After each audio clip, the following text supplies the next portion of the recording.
Hi, welcome back to the channel. Please remember that while I did work as a dealership master technician for 17 years, I'm currently in no way whatsoever affiliated with any automotive manufacturer. All opinions expressed are my own, and any and all trademarks are the property of their respective owners. Today, I'm going to show you how to remove and replace the driver's side exhaust manifold on a 2010 Toyota Tundra. Remove these two 12mm head bolts holding this little protective heat shield on.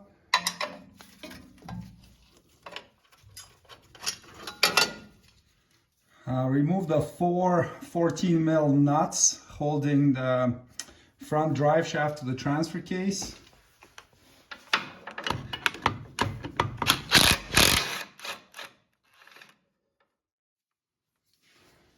There's also a little washer behind each of the nuts, so just take those out right now so you don't forget and loosen them later. Now once you remove the four rear ones, remove the four front nuts.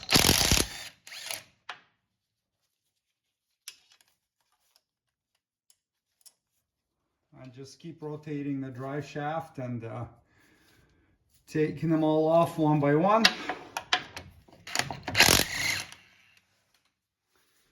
It's usually stuck pretty tight to the flanges on the transfer case and front diff, so I use a big punch and there's a nice convenient spot there and give it a tap until it's loose. And you can do the same in the front.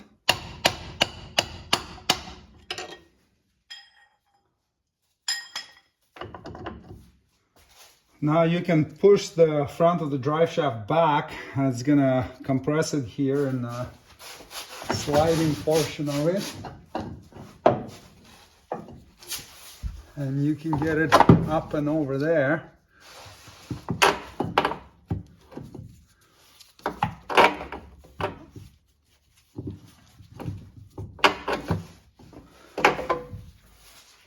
It's a pretty tight squeeze, and watch out for this wire for the crankshaft position sensor so you don't rip it off. But there's just enough room to slide it through there. And then you can take it out. Disconnect the downstream oxygen sensor connector. Disconnect the upstream connector. Sometimes they're really caked in mud and hard to disconnect, and you blow all the mud out around them and just keep working it until you can unclip it. Remove these two 14mm bolts now. I think originally they have nuts welded on the one side. This has been already worked on before, so they've been replaced. If you do have welded on nuts, make sure to loosen the bolts, not the nuts. You won't be able to loosen them.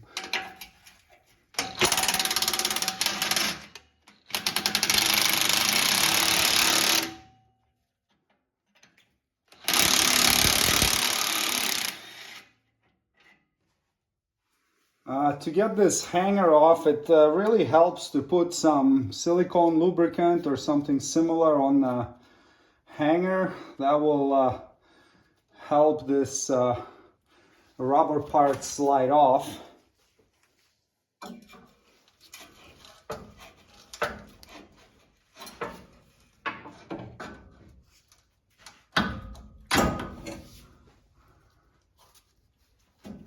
You can rotate it out of the way.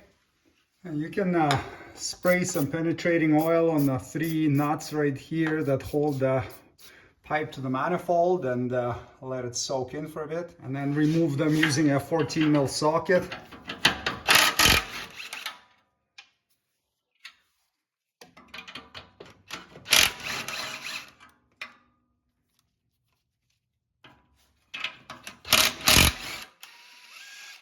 Hold the pipe so it doesn't hit you on the head.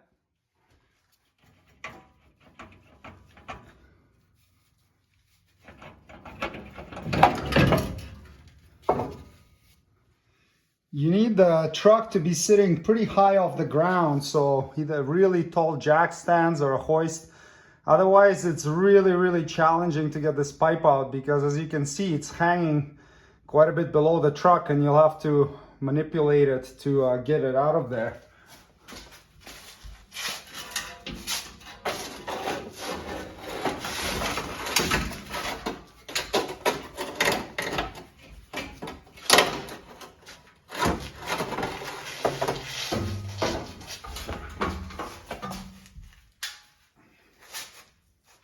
Remove the 4 nuts and this heat shield. It will help the manifold slide out easier.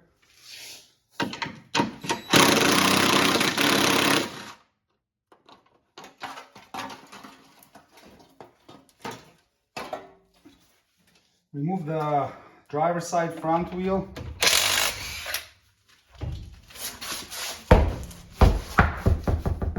Normally you have 2 splash shields right here held on by these clips, but this vehicle has them ripped off already, so you would have to remove them next.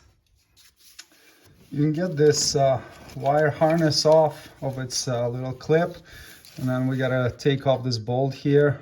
They can be pretty rusty, so you might have to heat it up a bit with a torch or whatever. It started its life out as a 10 mil head bolt, but from corrosion, 10 mil was slipping on it, so I ended up hammering a 3/8 socket, because it's about a 9.5, and that fit perfectly. We got 2 more heat shield bolts right there. This one is so corroded that even 3/8 is loose on it, so we'll probably use a 9mm hammered onto that one.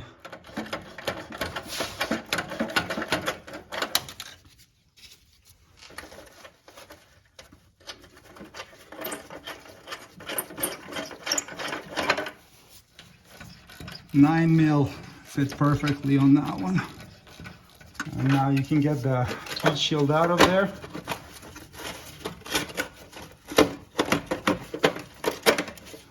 You might have to manipulate it a little bit, because it kind of hooks around the front.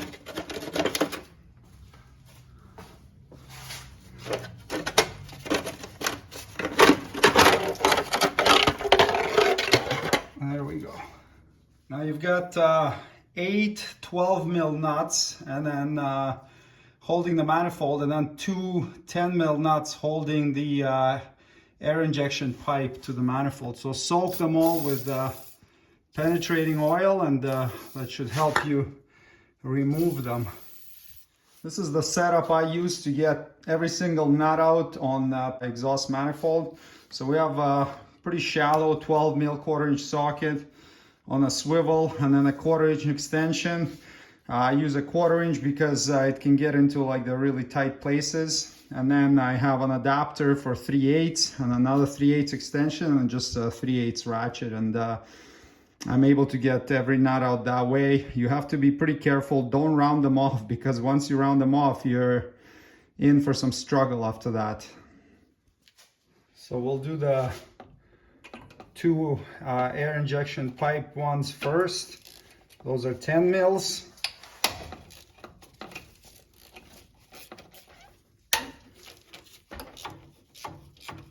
Well, let's start cracking away at these nuts. I usually start with the hardest ones first, just so I know I can get them out, and then leave the easy ones for last. So with a swivel and some creative setup, you're usually able to get on all of them. I'm trying to see if I can show you. Yeah, you can see right in the corner there, we have the socket on that hidden nut.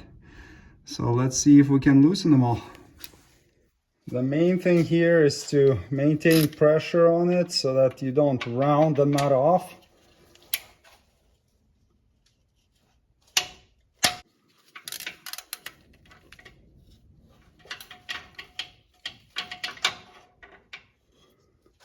Okay, and there's our nut. So that was probably one of the harder ones. It's the second one from the front in the top row. Well, let's keep going at them. It can help to take out these two 12 mil nuts or bolts, sorry, you'll be able to move the brake line a bit, and that will give you a little more access.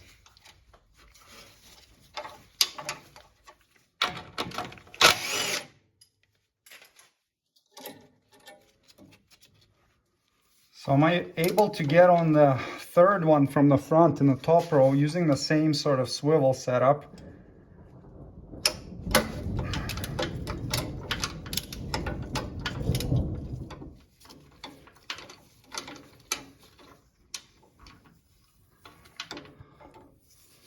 All right, we're good there. So we'll do the same with this top rear one, and I'm gonna leave the top front one on for now because that one's the easiest to remove.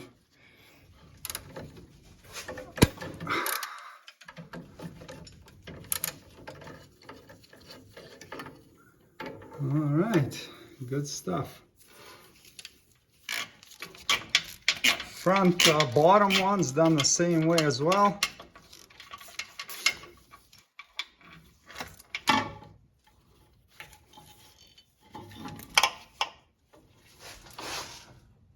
And same with the next one.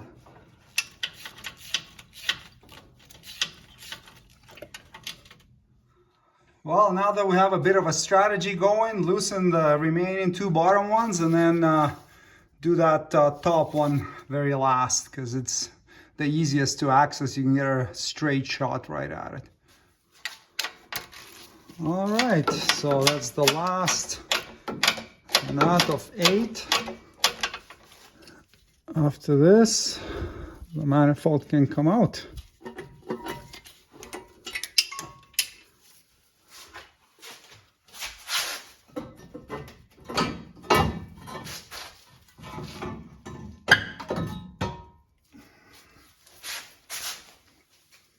Now you can take off the gaskets, the little one for the air injection pipe, and then the big one for the manifold itself.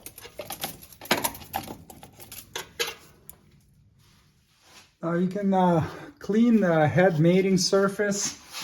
Don't use a powered wheel or grinder because it can damage the aluminum. It's pretty soft, so you can just use a nice sharp new straight razor blade to clean off all the really crusted on gunk. And then you can use a Scotch-Brite pad like this, and you can put some brake clean on it or some other solvent, and just clean it up until it's nice and smooth to the touch. The manifold itself, it's made of steel, so you're definitely safer to use a grinder on it. Just don't use a really hard sandpaper wheel because it can also eat away at it, but you can definitely clean it with a grinder or a wire wheel, as long as you don't go crazy on it. Once the mating surface on the cylinder head is clean the mating surface on the exhaust manifold. Install a new exhaust manifold gasket and the new air injection pipe gasket. Reinstall the exhaust manifold with 10 nuts and tighten the 12 mil nuts to 15 foot-pounds and two 10 mil nuts to 7 foot-pounds. Reinstall the manifold heat shield and tighten the 3 bolts to 7 foot-pounds. If you removed these 2 bolts for access like I did, reinstall them and tighten to 10 foot-pounds. And then install the splash covers that go here, which this truck didn't have when it came in. Reinstall this heat shield with 4 nuts and tighten them to 4 foot-pounds. Clean all the exhaust pipe flange mating surfaces. Install new gaskets on both sides. Reinstall the exhaust pipe. Tighten those 3 nuts to 40 foot-pounds and plug in the front oxygen sensor. Plug in the rear oxygen sensor and attach the exhaust hanger. And tighten the rear bolts to 35 foot-pounds. Reinstall the front drive shaft same way we took it out. Make sure that the rubber boot on it here points towards the rear of the vehicle. And then install the 8 washers and 8 nuts, and then tighten them to 59 foot-pounds.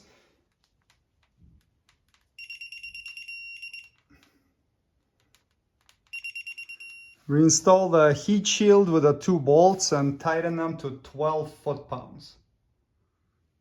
Install the driver's side wheel and snug it up. Tighten to 97 foot-pounds.